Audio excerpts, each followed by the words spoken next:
Once again, we are continuing with our teachings, our Sunday sermons, with the title of Wake Up. Wake up before it's too late. Wake up before the things in your life that are dying, die completely. And this is something that God is warning all of us, not only believers, but non-believers. And in this passage of Revelation chapter 3, verse 1 to verse 5, very clearly God says, your works are incomplete. Your works are incomplete. They are failing. And they are failing before God. In other words, they might be complete in front of people. It might seem right in front of people, but according to God's plan and according to God's purpose, they are incomplete and insufficient. So the first thing we have to do, as we will learn in this series, which we are learning right now, is that we have to first recognize what things are dying. How they used to be in the beginning, the passion that there was, the desire that there was, the purpose that there was, a divine purpose, and how they have maybe shifted or died to a more personal purpose, to a more selfish purpose, to a more purpose that is based on our own strength and our own desires. Because in Philippians chapter 1, verse 6, it says that he who has begun a good work in us will be faithful to complete it by the time Jesus returns. That means that everything that God initiates will be done in perfection, will be done through His strength, and will be done in the right time with the right purpose. Now, if things are failing in your life, then most probably God did not initiate them.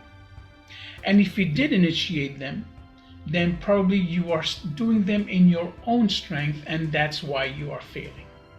Because everything God starts in your life, He will make sure it is completed to perfection.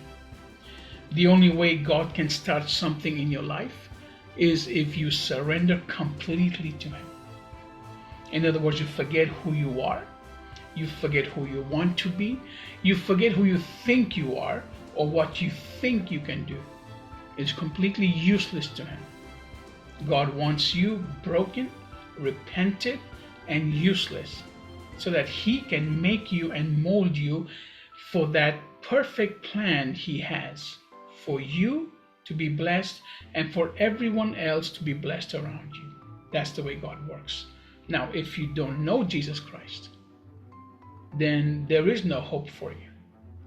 If you have not surrendered to Jesus Christ completely, even if you say you have, but you have not surrendered completely, and you're still trying to do things in your own strength, with your own mind and logic, you are completely useless to God, and there's nothing He will use you for.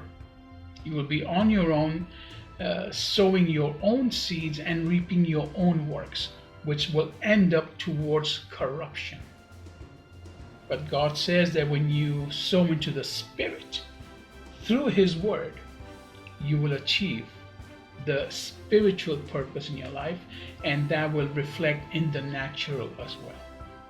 So the key thing here is wake up, recognize what you are losing, and do it in God's strength, not your own strength. And for that, you need to surrender to Jesus Christ again, if you haven't yet. So God bless you, and continue with us in this series. They are a wake-up call for many of us. Even if you've been a Christian many years, they are a wake-up call. God bless you.